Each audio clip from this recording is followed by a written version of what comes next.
دانش چین، دادا اور دل دادا، انش سیریل، 22ویں قسط، شارق علی۔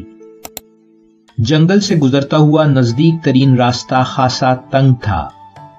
ہمارے دونوں جانب درختوں کی ٹنڈ منڈ شاخیں تھیں اور پیروں تلے سوکھے زرد پتے۔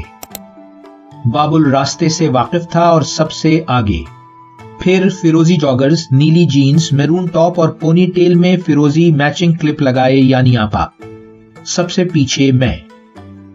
ہماری منزل جھیل کا وہ کنارہ تھا جہاں دادا جی اور انکل صبح ہی سے فشنگ میں مصروف تھے۔ بابل تو آپ کو یاد ہی ہوگا، پھول بند میں میرا گہرا دوست جو کھیتوں میں اپنے باپ کی مدد کرتا ہے۔ پھول بند پہنچنے پر یعنی آپا کی بابل سے فوری دوستی مجھے اچھی لگی تھی، پھر بھی جب وہ اسے مجھ سے تیز تیرنے یا درختوں پر تیزی سے چڑھ جانے پر تعریفی نظروں سے دیکھتی ہیں تو مجھے سینے پر بوجھ سا محسوس ہوتا ہے۔ جنگلی راستہ کشادہ ہوا تو ہم ساتھ ساتھ چلنے لگے۔ یعنی آپا نے بابل سے کہا، پڑھنے لکھنے کا شوق غربت کو ہرا سکتا ہے۔ 551 قبل مسیح میں چین میں پیدا ہو کر 3 سال کی عمر میں یتیم ہو جانے والے غریب کنفیوشس کی کہانی اس کی بہترین مثال ہے۔ ان دنوں باقاعدہ تعلیم صرف امیروں کو میسر تھی۔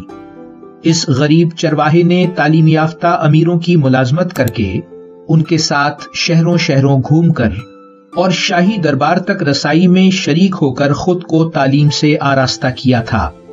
وہ پہلے منشی بنا اور پھر ممتاز عالم۔ 23 سال کی عمر میں اس نے استاد کی حیثیت سے تعلیم دینا شروع کی۔ پھر وہ شہر کا قاضی مقرر ہوا۔ جرائم کم ہوئے تو اسے قدیم چین کے صوبے لو کا وزیر انصاف بنا دیا گیا اور یوں پورے صوبے میں اخلاقی قدروں اور قانون کی بالادستی قائم ہوئی۔ 56 سال کی عمر میں اپنے شاگردوں کے ساتھ وہ تعلیم دینے دور دراز علاقوں کے سفر پر روانہ ہوا۔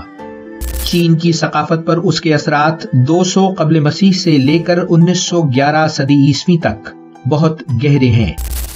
ہم جھیل کے کنارے پہنچے تو دادا جی بھی فشنگ راڈ زمین پر گاڑ کر ہمارے پاس گھاس پر آ بیٹھے اور بولے، کنفیوشس نے کوئی تحریر نہیں چھوڑی، لیکن اس کے شاگردوں نے اس کی تعلیمات اینالیٹکس کی صورت میں 400 قبل مسیحی میں محفوظ کر لی تھی۔